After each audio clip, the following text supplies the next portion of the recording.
Police के लिए सिरदर्द बन चुका अपराधी मदन सोनार बुधवार की रात पुलिस के हाथे चढ़ गया है। गिरफ्तार अपराधी के खिलाफ जिले के विभिन्न थाना समेत आरा, रोहतास और यूपी के गाजीपुर जिले के कई थानों में आपराधिक मामले दर्ज हैं। गिरफ्तार आरोपित के खिलाफ कुल 23 मामले दर्ज बताए जा रहे हैं।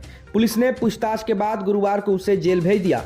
इस संबंध में एसपी मनीष कुमार ने प्रेस वार्ता आयोजित करते हुए बताया कि बुधवार की देर रात गुप्त सूचना के आधार पर अपराधी मदन सोनार की गिरफ्तारी ज्योति चौक से की गई है। उन्होंने बताया कि गिरफ्तार अपराधी कृष्णावरम थाना क्षेत्र के बड़का दिया गांव का रहने वाला है। एसपी ने बताया कि मदन सोनार के खिलाफ बक्सर, आरा, भोजपुर, रोहतास और गाजीपुर समेत कई थानों में कुल 23 मामले दर्ज हैं। एसपी ने बताया कि 2011 में ब्रह्मपुर थाना क्षेत्र में लूट की वारदात को अंजाम देकर अपराध की दुनिया में आया था। उसके बाद लगातार आपराधिक घटनाओं को यह अंजाम देते चला गया। गिरफ्तार मदन सोनार के पास से एक काला बैग और करीब 38,000 रुपए नगद बरामद किए गए हैं। पुलिस इसकी गिरफ्तारी को लेकर लगातार प्रयास में जुटी हुई थी। गिरफ्तार अपराधी सिमरी थाना क्षेत्र के बड़का सिंघनपुरा गांव स्थित पंजाब नेशनल बैंक लूटकांड में शामिल था। बताया जा रहा है कि बैंक लूटकांड का मास्टरमाइंड मदन सोनार ही था। मदन सोनार की गिरफ्तारी के बाद पुलिस काफी उत्साहित है। गिरफ्तारी टीम में सदर एसडीपीओ धीरज कुमार, डुमरांव डीएसपी आफाक अख्तर अंसारी, डीआईयू प्रभारी यूसुफ अंसारी एवं सिमरी थानाध्यक्ष अमन कुमार और डीआईयू के कई जवान शामिल थे। ये कल रात्रि बक्सर पुलिस ने एक बहुत अच्छी उपलब्धि हासिल की है।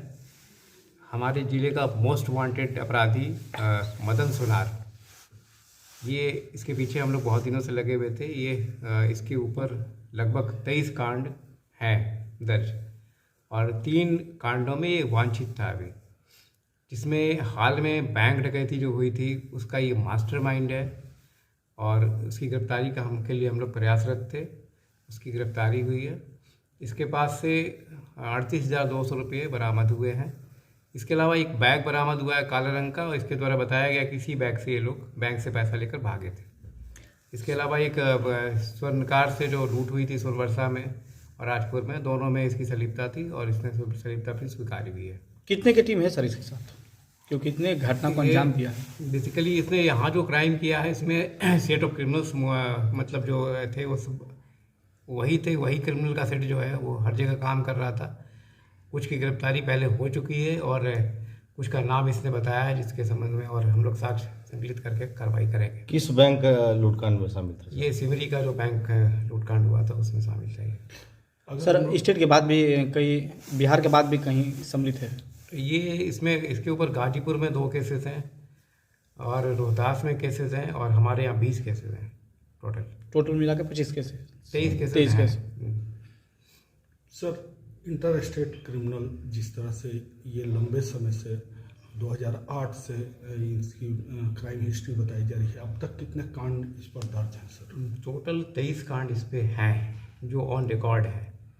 ऐसे बहुत सारे कांड हो सकते हैं जो जिसमें बेहतर नहीं हो पाया हो या फिर जिसका नाम नहीं आ पाया हो, पर 23 कांड हैं और हमारे ज़िले का ये मोस्ट वांटेड टॉप 10 में जो उसकी जो सूची थी उसमें पहला नाम इसी का था, मदन सोनार। अब तक कितनी बार गिरफ्तारी भी हो चुकी थी सर? कई बार ये गिरफ्तार हुआ है और इसी साल शायद मोस्ट लाइकली फरवरी में ये बेल आउट हुआ था। 1 टू टॉप जो बिहार का भी क्राइम रिकॉर्ड्स है उसके मुताबिक जो क्रिमिनल्स थे उसमें शाहाबाद पटना प्रमंडल का ये सबसे टॉप अपराधी माना जाता था। इसको मान सकते हैं, नंबर ऑफ केसेस जितने हैं हमारे में इसके ऊपर, उससे लग सकता है कि टॉप क्रिमिनल है, टॉप वांटेड, मोस्ट वांटेड था ही है।